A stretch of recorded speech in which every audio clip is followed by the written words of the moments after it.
সংক্ষিপ্তভাবে দুই একটি কথা বলছেন। আলহামদুলিল্লাহ নাহমাদুহু ওয়া নুসাল্লি আলা রাসূলিহিল কারীম আম্মা বাদ আউযু বিল্লাহি মিনাশ শাইতানির রাজিম বিসমিল্লাহির রহমানির রহিম। শিক্ষার আলোয় আলোকিত হব, অধিকার আদায়ের সোচ্চার ও প্রগতির পথে অগ্রগামী হব, নির্ভীক বাধাহীন দুর্বল। সমরের স্বচ্ছতায় অভেদ সুন্দর সাম্যকে প্রতিষ্ঠা করার লক্ষ্যে এক ঝাঁক তরুণ তুর্কি তরুণ তেজস্বী দেশের বাংলার দামাল ছেলেরা স্বাধীনতা সার্বভৌমত্ব রক্ষার জন্য স্বৈরাচার বিরোধী যে ফেসিবাদ বিরোধী যে এক ঝাঁক তরুণ তেজস্বী যুবকেরা আমাদের রাজপথে জীবন দিয়ে আমাদের স্বাধীনতা সার্বভৌমত্ব রক্ষা করার জন্য সেই সমস্ত শহীদ ভাইদের আত্মার মাগফিরাত কামনা করি। আল্লাহ রাব্বুল আলামিনের জন্য তাদেরকে জান্নাতুল ফেরদৌসের মেহমানি হিসেবে করব।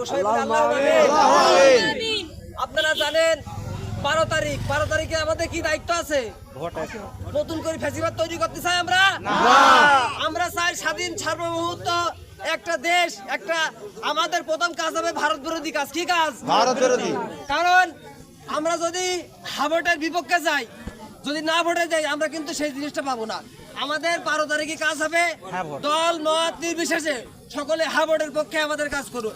হাবট যদি দেন নতুন করে ফ্যাসিবাদ তৈরি হবে না।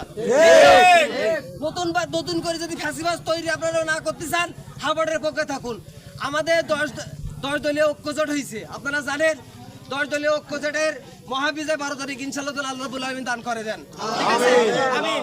এই বলে আমার সংক্ষিপ্ত বক্তব্য শেষ করছি। সবাই সুস্বাস্থ্য এবং দীর্ঘায়ু কামনা করছি। আসসালামু আলাইকুম।